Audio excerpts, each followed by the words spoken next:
Well, first of all, thank you for being here and thank you for inviting me. I think that the topic that I was proposed and on which I will speak seemed to me extremely interesting because of this idea of just not having silos of specialists. It is true that today the key word is social acceptance, and that we cannot just rely on the old approaches. But after having said this and thanked the organizers, let me just, with you, start by reflecting on where we are. And where we are, frankly, today, beginning of July, my first thought is that in terms of rule of law, we have had a very bad first half of the year for this rules-based international order. There has been the rise of Donald Trump, the withdrawal of the United Kingdom from the European Union, the morphing challenge of ISIS, the retrenchment of freedom and democracy in Turkey, and as I will get back to it, this is very important, this climate of freedom. The entrenchment of the Law and Justice Party in Poland, Vladimir Putin's continued projection of power, even the few real gains like the Trans-Pacific Partnership doesn't look good. It will probably not see the light, or at least, notwithstanding that it was signed, the ratification of the United States Congress is now highly doubtful. So these past 6 months have underlining a broad, dangerous trend, unsettled by the rapid shifts of globalization and propelled by technological innovation. People all over the world, people in Europe, in the United States, all over the world, are turning away from law and towards the powerful or the charismatic, which provide short answers to complex problems, many times indulging in nostalgia, and frankly, a feeling of certainty amidst disruption. These forces, in reality, only produce further disruption, but this is of little matter, unless a reinvigorated argument is made for the importance of the rule of law. There is a risk of sliding further in this direction. I mean, on the surface, this may sound a dear and dour prognostication, but let's not be just pessimistic. There is, of course, an outwardly, open, even many times too insistent embracement of the rule of law. And this is the characteristic of modern liberal society. It is enshrined in our constitutions, it is hailed in the speeches of our leaders, it is even etched in the sides of our buildings. But yet, despite of all this ubiquitous presence, we have let develop two very dangerous characteristics: complacency and staleness. The first problem is that rule of law is a victim of its own success. In today's world, we take for granted, at least among elites, that the rule of law has a wide support, that its benefits, certainty, predictability, security, are self-evident. And the problem is that there is more and more a divide between legality and legitimacy. And with legitimacy, we end up again in this idea of social acceptance. Why is all this? Well, I think that we have to acknowledge that a period is closing and a paradigm is being questioned. The period is this Westphalian world of only state actors in the international arena, only state actors that acted through hard law instruments of international law, through treaties, and where enforcement was, in the end, the monopoly of the use of force. And today, especially this last part of the enforcement, and I know that you have spoken about this yesterday, is absolutely to be revised. All this period, which in the end is the Enlightenment, what we call the Enlightenment, was built on an elite-driven idea of endless progress. Some of you may have read Kant's universal history from a cosmopolitan perspective, and it's exactly this. It's this idea that there is a world out there. There is this support of the middle classes that want to have progress. In the last time, in the last period, this progress that at the beginning was progress intellectual and moral was geared towards prosperity. But this is something we want, maybe in the questions we will have time, because this is the idea of all the development and how development is geared in our days. But there was this idea of progress, of elite-driven, of acceptance of this elite-driven, of the middle classes, and last but not least, of a sense of limitless resources, this idea of inextinguishable nature. Of course, all this has gone. Our sense of an inextinguishable world is gone. Now we realize that the earth is mortal.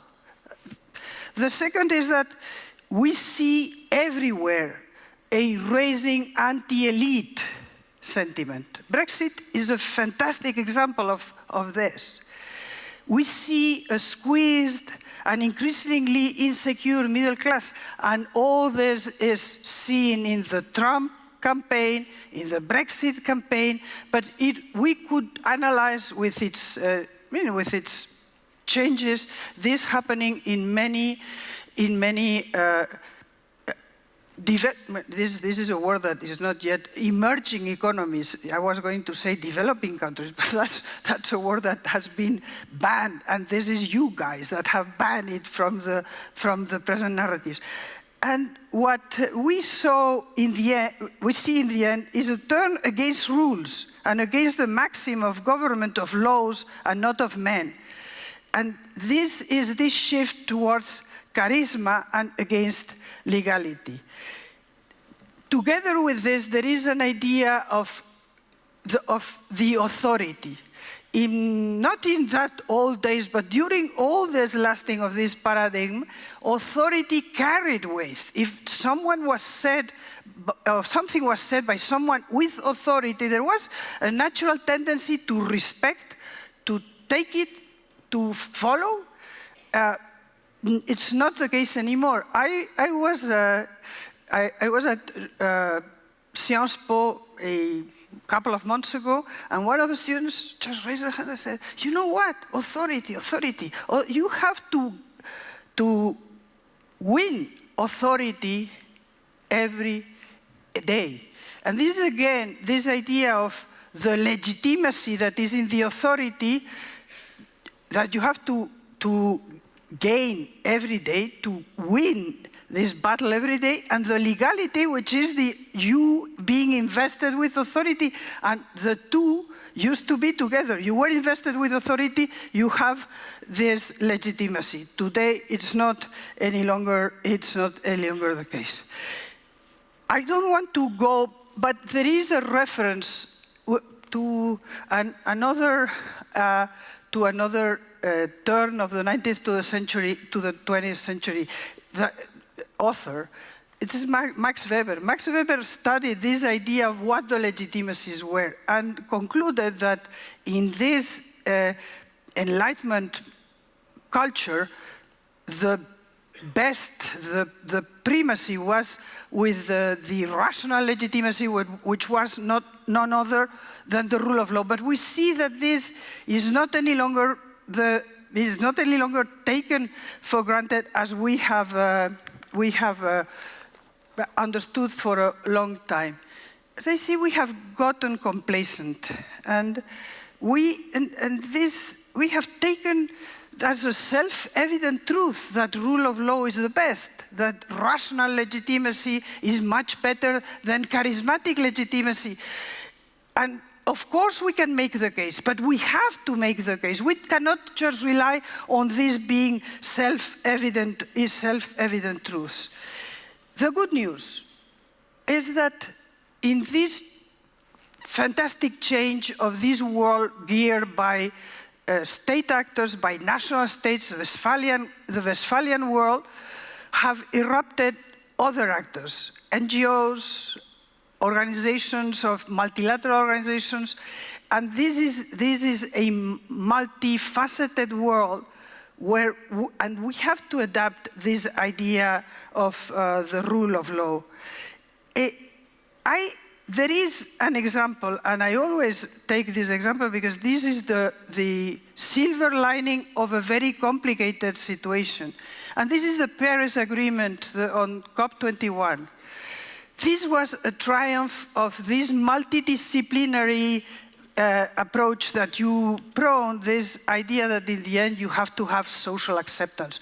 Why Paris was a success when Copenhagen was such a disaster?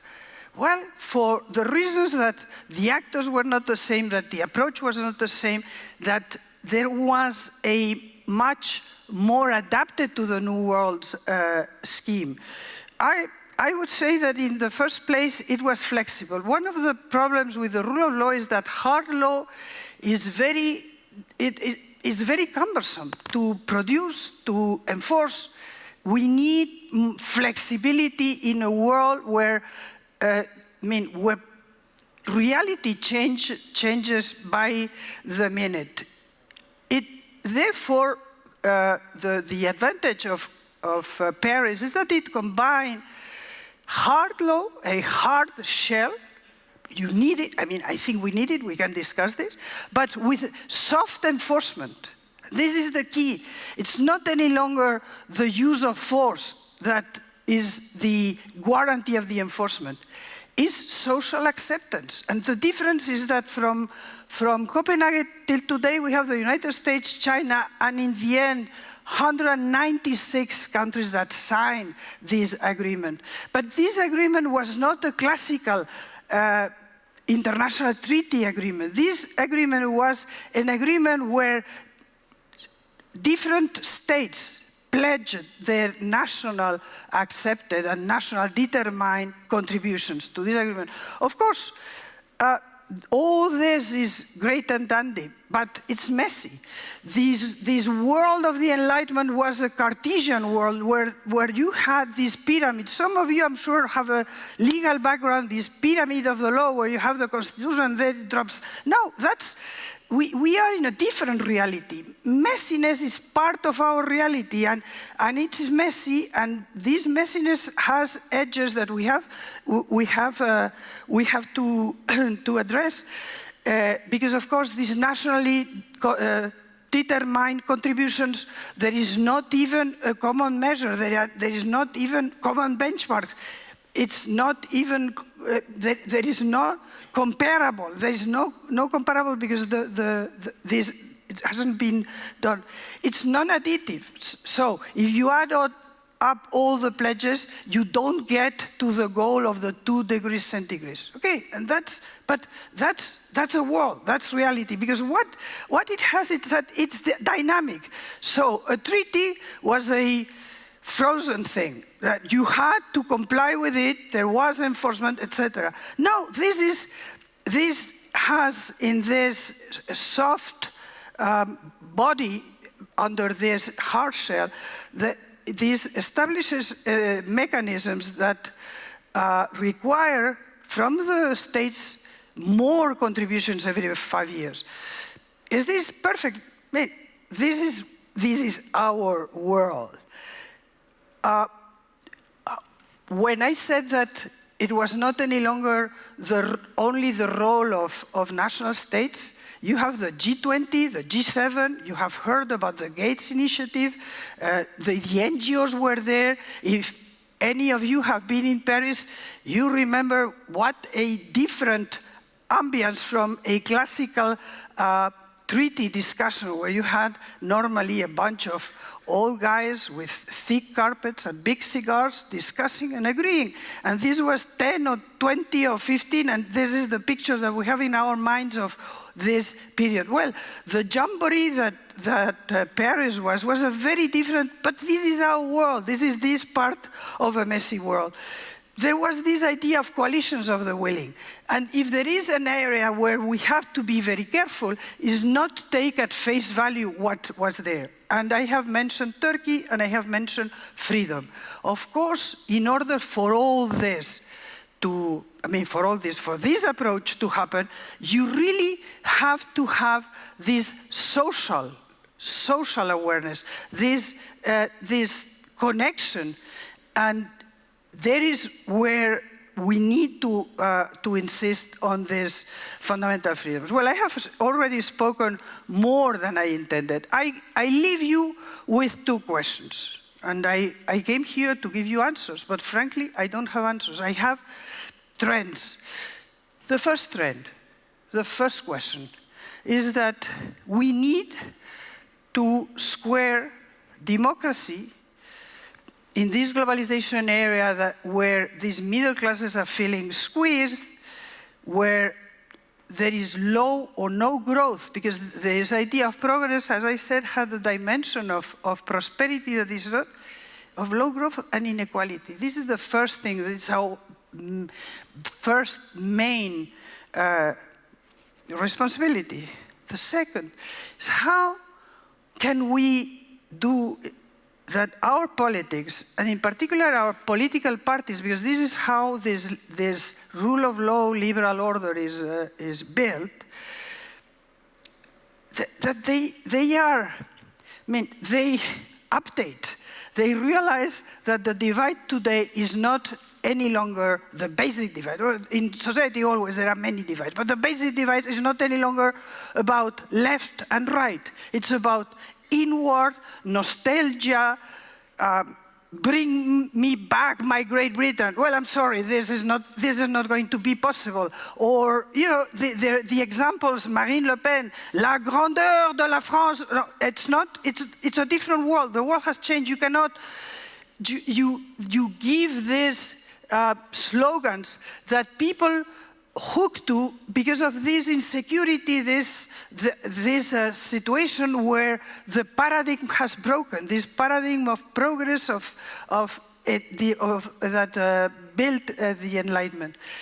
So how do we adapt our parties to this idea that the divide is just between the inward nostalgia looking to the outward future-looking, and this is the big divide. In this, communication plays a key role. I'm happy that you understand that you cannot be the guys that come in the end and say, well, you know what, this reality, maybe we are going to work on a press release that says this, well, but this is not what the directive says. Well, it doesn't matter, but you know, these aspects, we better tiptoe over them.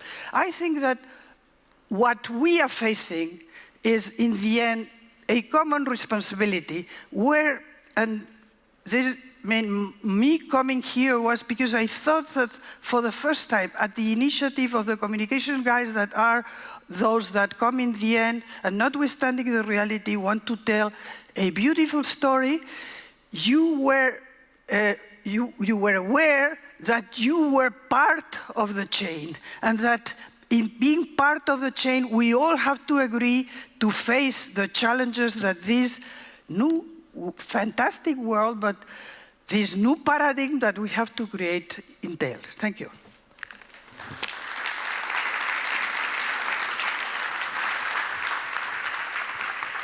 Thank you very much, Ms. Palacio, for such a thoughtful reflection on the state of this very messy world. I'm detecting some optimism there. You talked about the good news and this departure from the state actors exclusively ruling the show to this multidisciplinary, messy world with obviously a lot of other actors who can hopefully claim legitimacy a little bit faster. On the other hand, I just have a question about the time factor. Isn't one of the weaknesses of a multidisciplinary approach like this simply the fact that it takes so long to get anything accomplished? I'm thinking of, obviously, the long road of climate deals that we've witnessed in the past. Until something happens, the planet is mortal. Let's just take this example of the climate deals, because I think that this is where interesting. This is a workshop, a global workshop. We started by Kyoto. Kyoto was a classical treaty. Kyoto was a classical treaty. And some classical actors, not to mention the United States, but for instance, the United States just signed but never ratified, which means that this treaty never applied. We Europeans, in those days, still believed that we were standard carriers, and we were. And I was discussing not long ago, 3 months ago, with the Americans, where they claim all the success, and I'm an Atlanticist. I don't have to prove it because my biography is there. But, you know, they were saying, oh, Paris, it's us. I said, I mean, thank you very much. But, you know, Paris happened because we have been raising awareness in the world, and you have parties in Europe, in particular in Germany. The Green Party was just about that. I tease my German friends of the Green Party saying, well, now that you are mainstream, what are you going to do? Because now you are the most mainstream approach in the world. So we went from the Europeans doing their thing, expecting that everybody will sign a treaty that was extremely well thought, reasonable, but you know, we were the beginning of this transition of paradigm. So it never really happened. It never happened. United States did not believe in climate change. That's the society. I remember when I went to the World Bank, my first day at the World Bank, it was very hot. So I called the central heating. I said, this is room XYZ. Please, I mean, if you can lower the temperature because it's very hot, open your window, ma'am. This was the way to regulate. Whoever has been traveling to the United States 10 years and before knows that in summer, we Europeans, we would go with a sweater, and if Kashmir, better, because of the terrible chilling air conditionings. And in winter, we would go onion-like, just getting out things because it was extremely hot. Well, the United States has gone from there to just being at the forefront of this consciousness, have brought in, and they were key, bringing in China. That it's not China now that the public opinion in China is very wary of how their cities are contaminated. I mean, we see that, and this even through the filter of the Communist Party, but we see that. So there is a demand of the Chinese, there is an awareness of the society, there is this idea that you have to connect with society, and this is why it was possible. Why it was not possible in Copenhagen? Because the approach of Copenhagen was, again, Europeans saying, well, now guys, you know, it's very bad, the world cannot wait, follow us. And we took some of you may be acquainted with the technicalities, but we made our own commitments that nobody followed, and we were again left aside. And for communication people that you are, it's incredibly interesting to watch the final photo, the family photo after Copenhagen. There is not a European there. There is Americans, Chinese, Indians, Africans, not a European, which is the evidence that we had done something wrong. And the something wrong is that we were in this idea of legally binding. As a lawyer, I must admit that I have converted through the years by being, you know, in development, in other, and you are right, law hard law, it's not just that it takes a long time, a treaty until it's ratified and it enters into force takes a long time. It's that it becomes obsolete today, the day after. And the day after, really your treaty, the day it comes into force, you should have changed it three months or 3 years ago. So this is why, and again, I'm a lawyer of continental background. But I think that we have to be realistic, and this is why I'm so excited about the results of the COP21 of Paris. Paris is a mix, and I think that we will be going to this mix. And today, if you take a look at the real enforcement, the enforcement is peer pressure, it's public opinion pushing, it's not any longer the use of force. I mean, use of force has become secondary, and frankly, in international relations, I think it's hopefully gone. Okay. Are there any questions immediately from the floor? I bet you've spied something green on my table. There must be a question out there. All right, I'm going to come back on that point then, just to get back to this idea of the time factor, because let's look at Europe, obviously, and the loss of acceptance that the European project has suffered recently. You wrote in a recent article on Europe's refugee problem, you said that the current crisis has brought out everything that is ugly, feckless, and dysfunctional about the European project, and that the biggest problem so often in the EU is the lack of clarity. So isn't the EU itself in danger of this obsoleteness with the bumbling pace of reforms? How would you recommend that Europe gets to a stage where it can actually act, where it can effectively act? I mean, muddling through is not the way forward, that's for sure. And there is nothing worse than having 27 opinions, which is what we have today, and unfortunately in areas like the internal market where there used to be some commonalities. Today, frankly, there is no appetite for communitarization, and this doesn't come from X or Y and Z. This is that you have it. I could give you technical examples of many, but I think that there is not this appetite, the only worse thing than having 20 or not having harmonization is having a faked harmonization, silver plating, having directives that end up and that harmonize very little or nothing, because this is confusing for people. And it's not just these classical examples that are absolutely crazy and that we have to address, not having directives that regulate the curvature of the cucumbers, and I went through this one.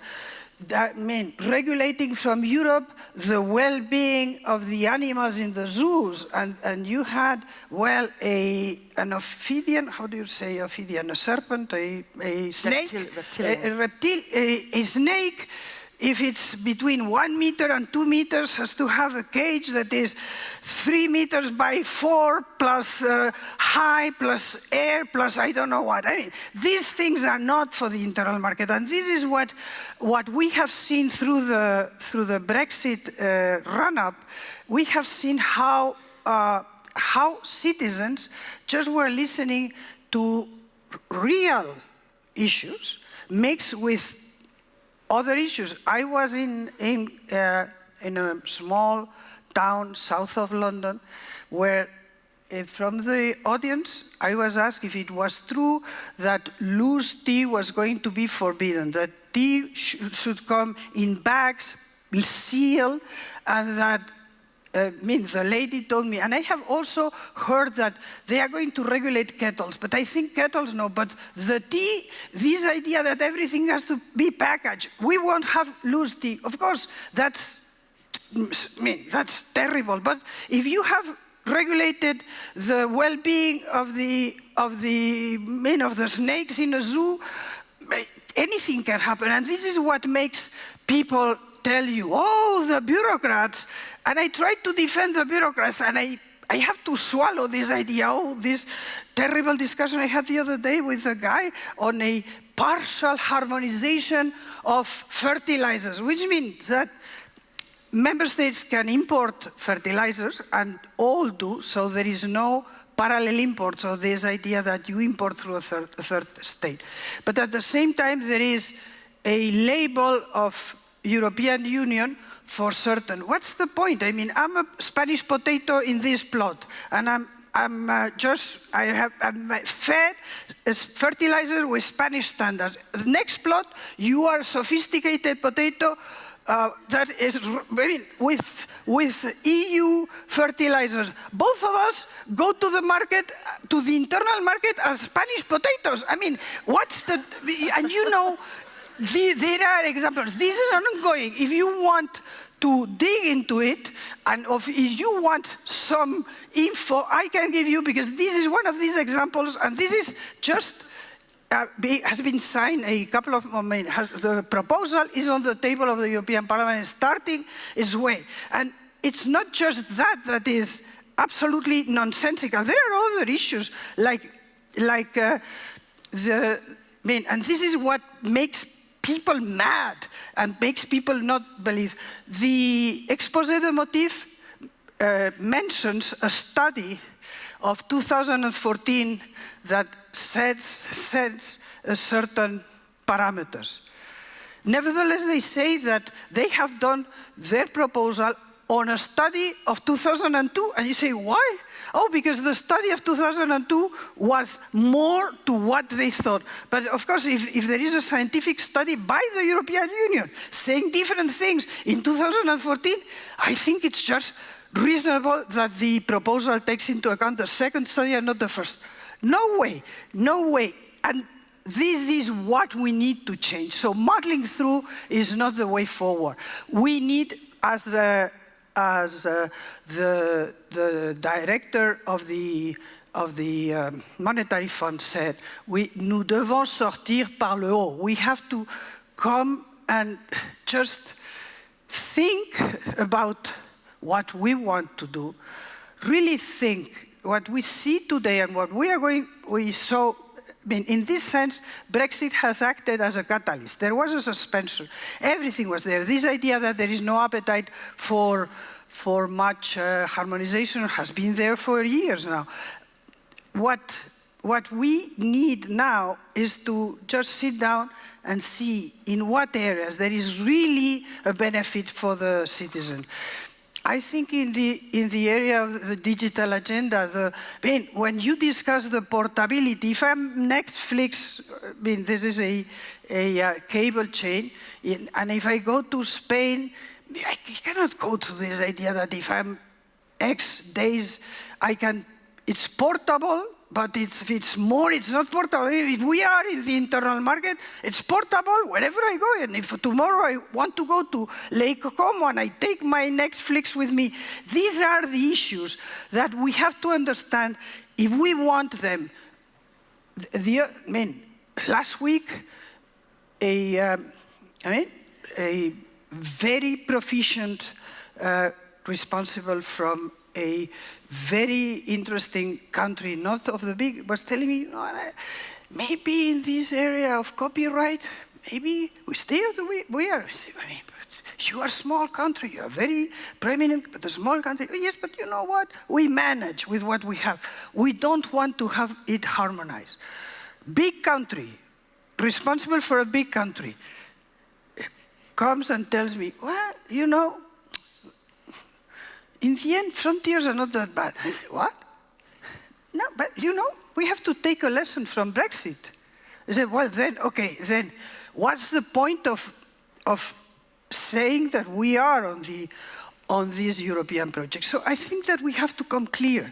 This is what I said. We cannot just go on muddling through with this idea that citizens do not know. This has been this meaning the European project has been a construction built by elites with the tacit agreement of the citizens. Why?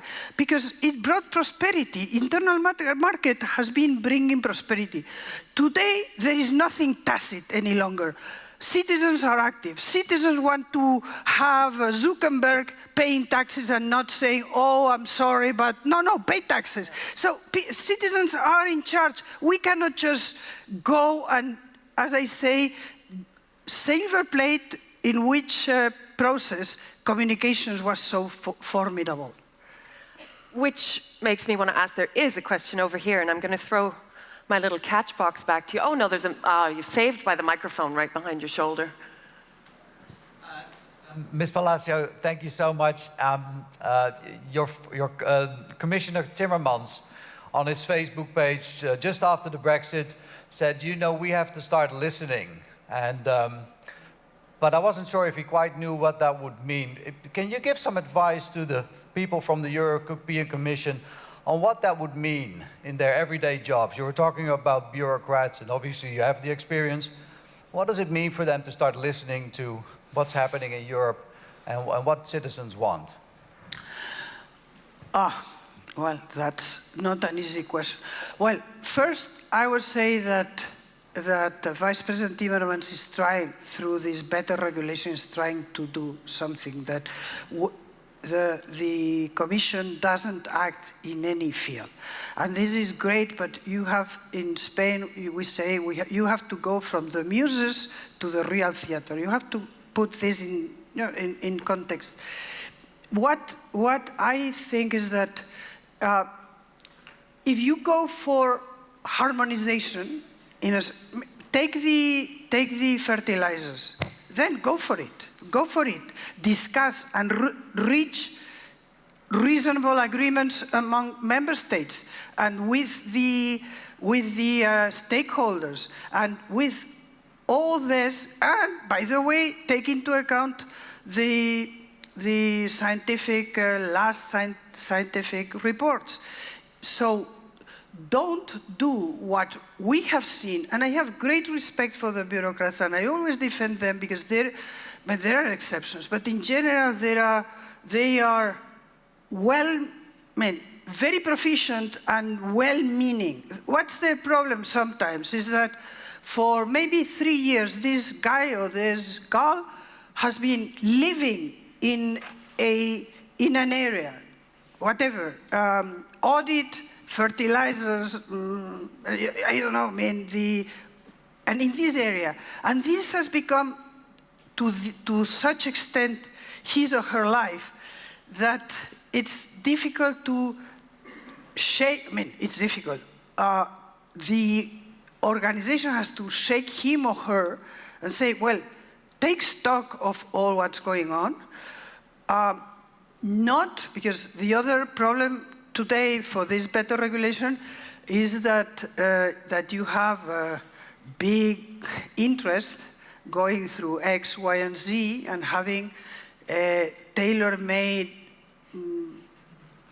articles in a directive that are there. This happens more often. Before there was this idea, and this is in the context of what Juncker said at the Rome speech, the speech that commemorated where he was with Schulz and with Tusk. And what Juncker said, he's right. Since the beginning of this European project, each head of state or government had very present the national interest. But he added, but at a certain moment, we always thought European.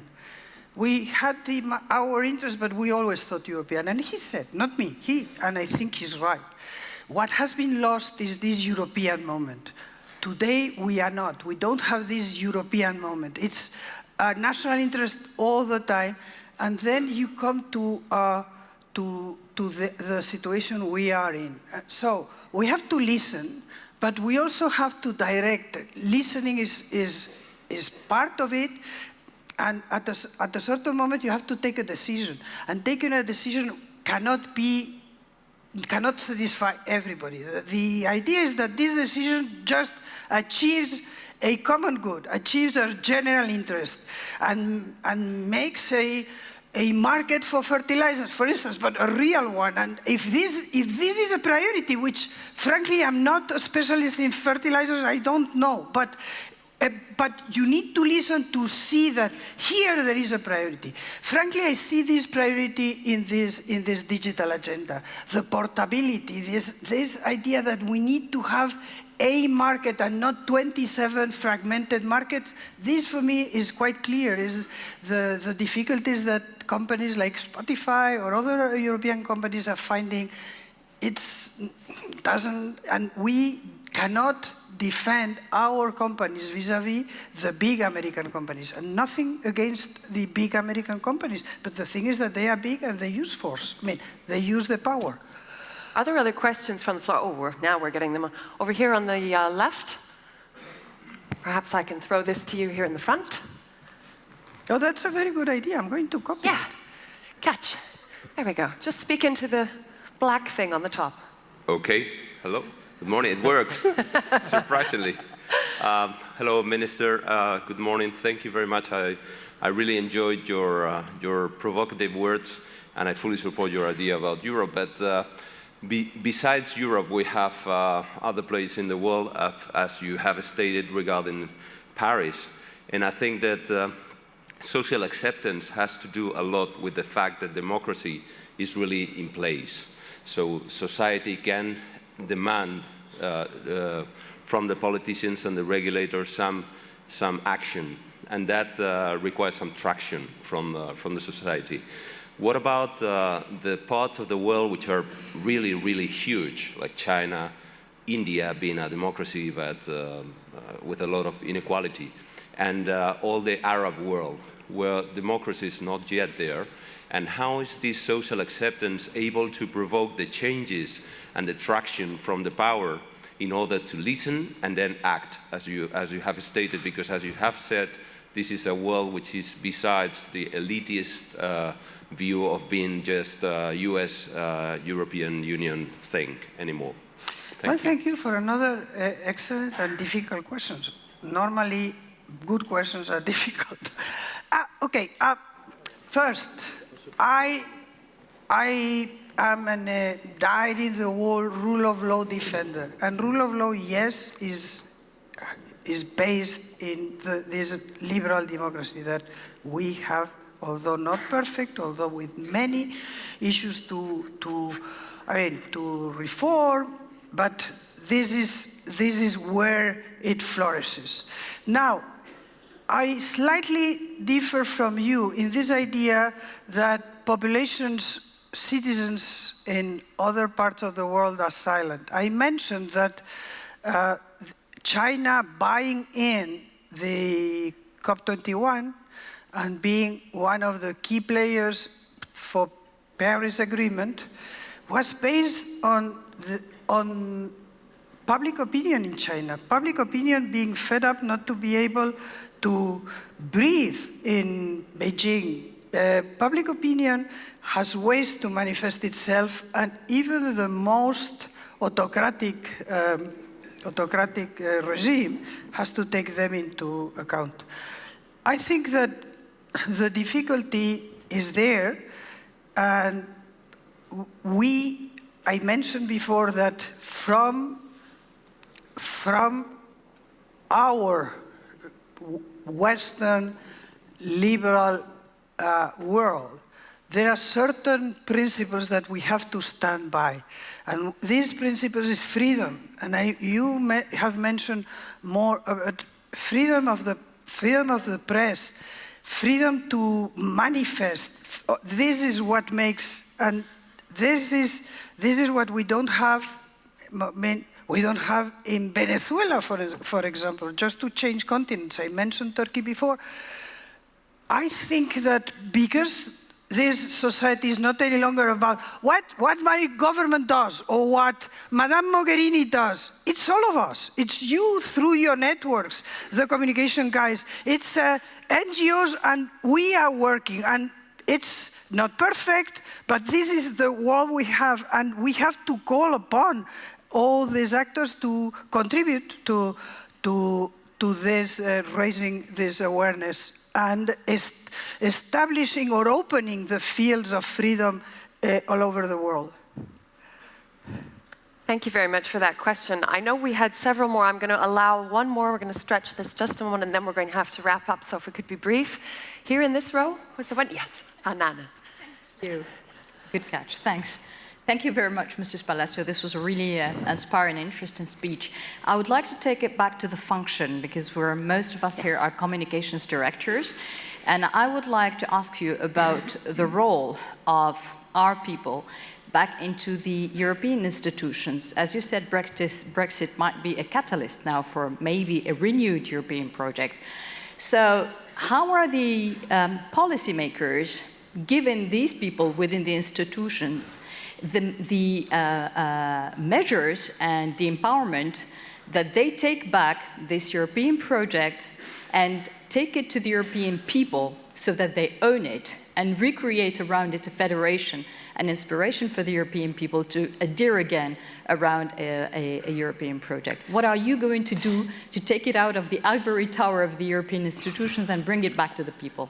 Well, you know, I have had political responsibilities, governmental responsibilities, supra-governmental responsibilities in a multilateral institutions.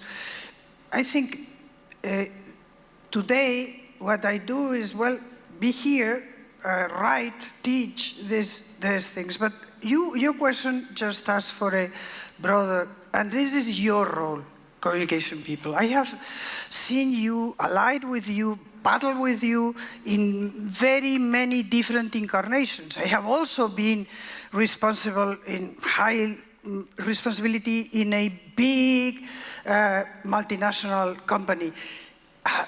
I think that the first thing that we have to agree is that we have to come clean. We have to say, I understand that you have different ways of saying things, but if we address citizens as what they are, citizens want to know and know the truth. So simplify the truth, happy, but sweeten the truth and just begin to really not tell. And I have given the example before of these press releases on a new proposal by the Commission that when you really read the proposal and you sit down with the responsible, say, well, this has nothing to do with what the press release says. And the responsible just raising saying, well, you know, that's true, but this is what communication people thought would sell.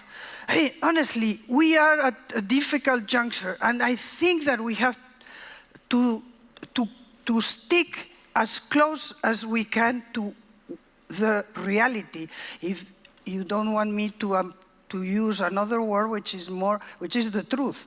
I think that by sweetening, by just having an angle, as I have, well, Anna, you know, this is not the angle. The angle is this one. Okay, but you know, this is about this. Well, but you know, it's much better to address it this way. I have great respect because you are the ones that really make the conveyor belt, make the connection, are key. And this is why I'm here today. I came for this. I'm going to the airport after this, because you are key. You have to understand that your role is not to create a narrative, but your role is to really give the citizens that want to know, that want to be part, but of course that are not professors of economy or professors of law, give them what in the end anything can boil down to very simple statements, not putting the dark side, but not either taking, as sometimes you do, the angle. Thank you very much, Ana Palacio, for those encouraging words, insights, and outlining obviously a challenging role as ever for communicators to come clean, stick to the truth and the facts. Thank you very much for your intervention. Muchas gracias. Gracias. Muchas gracias.